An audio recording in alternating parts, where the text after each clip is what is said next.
What's up, guys? Kirk Gibson here. As many of you know, frequently at the end of my videos, I ask the audience if you want to see anything specific, if you've got anything specific that you want to view, learn, me to teach about, or to comment on. And so today is going to be one of those. Someone had requested to talk about my block in the 2016 World Championship game in London against Japan, and so today I'm going to do that. It's been a while since I've seen this video, but many would consider this game the greatest Ultimate game of all time, certainly at the time, and since the World Ultimate Championships, the one where one country represents each nation, hasn't happened since 2016. This was the last one. It got postponed due to COVID.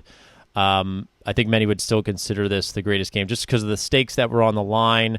Obviously, Team USA, we were so strong, but Japan had an incredible roster. So to set the context, Japan, everybody, there's probably over 10,000 people in the stands. Japan, everybody was rooting for Japan, so it just kind of made it a super fun atmosphere, just a great game to play in. It was just so euphoric, the pressure. I mean, for 4 years this had been building up, and this was the first time the USA did an actual tryout. So super strong roster, amazing to play with so many of the guys on the team. But let's get into the D. So I'm right here on the screen. I'm guarding number 80 here. He's kind of mid, would handle, go downfield. But the interesting thing, and I'll call out just one of the strategies that Dutchie, as we called him, he was our coach, and when we were guarding the guy in the front of the stack, he called us out actually to be, so if it was a flick mark, he'd call us to actually be on the break side, like tight, but on the break side, because Japan was really good at breaking the mark, and if they got that first break off, it was almost like they were off to the races. So it was actually really hard to do for many of us because we're just so used to playing, American Ultimate, where you kind of set up on the fore side.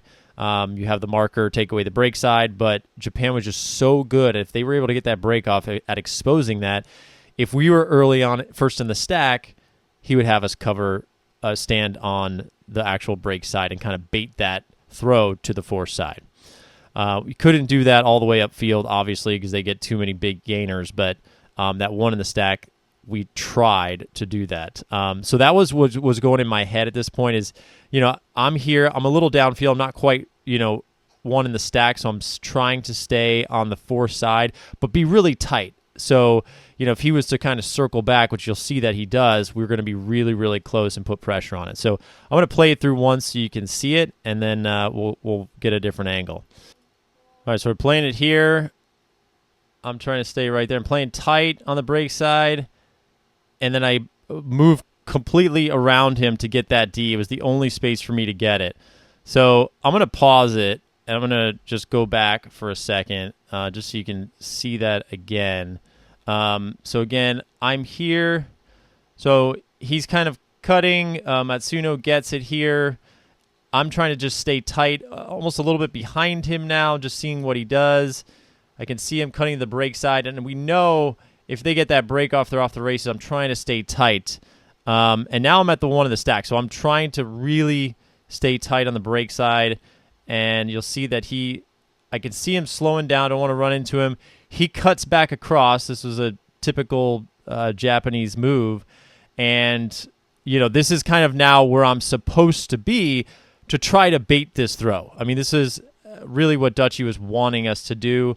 So I'm here. He kind of cuts across. He rounds it just a little bit, gives me an opportunity to take a little bit of an angle at it, and then he slows down a little bit because, I don't know why. I don't think he thought that I was that close. So he slowed down. I took the angle, and then I was able to really I was then in a position to potentially make a play. But obviously, as this goes forward, you're going to see he's in my way, Now that looks like I completely backpacked him, but I really didn't touch him. You'll see from a different angle.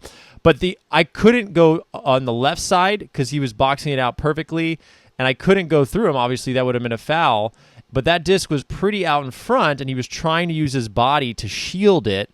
So the only way I had was to really jump higher, and then as I was rotating around, you can kind of see I have to scoop my arm around and then kind of poke it out and get in front of him. So actually, I'm going to go to a different angle here. Okay, so let's watch the replay here. You can see this is now from a different angle, but you're going to see the pass is a nice space shot, but the offender doesn't do a good job of running quickly through. This is a lesson. Run fast through those. Don't give your defender an opportunity to get through. And so you can see right here, you saw from that other angle, he's really in between me. So I'm trying to figure out, okay, he's literally in between me and the Frisbee. How am I going to get around it? So I decide to jump forward. He's starting to curl up field. You can see my left arm is not touching him. My body is not touching him, because if I do, that would have been a foul.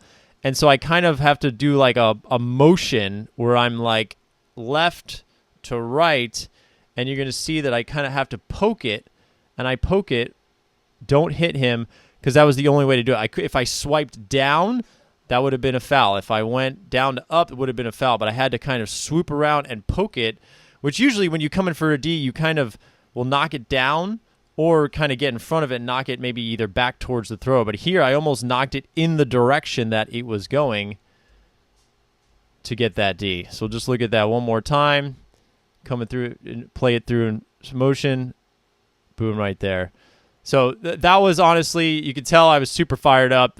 Probably one of my best Ds, maybe the best D, just in terms of the moment, the game, and just the excitement that was around, because Japan was so good and it was tough to get the Frisbee from them. It was just anyways, an amazing moment.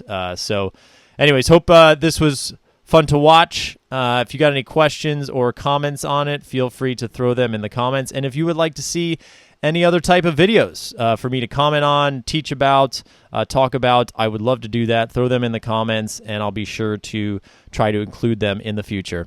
All right, thanks for watching, guys. God bless.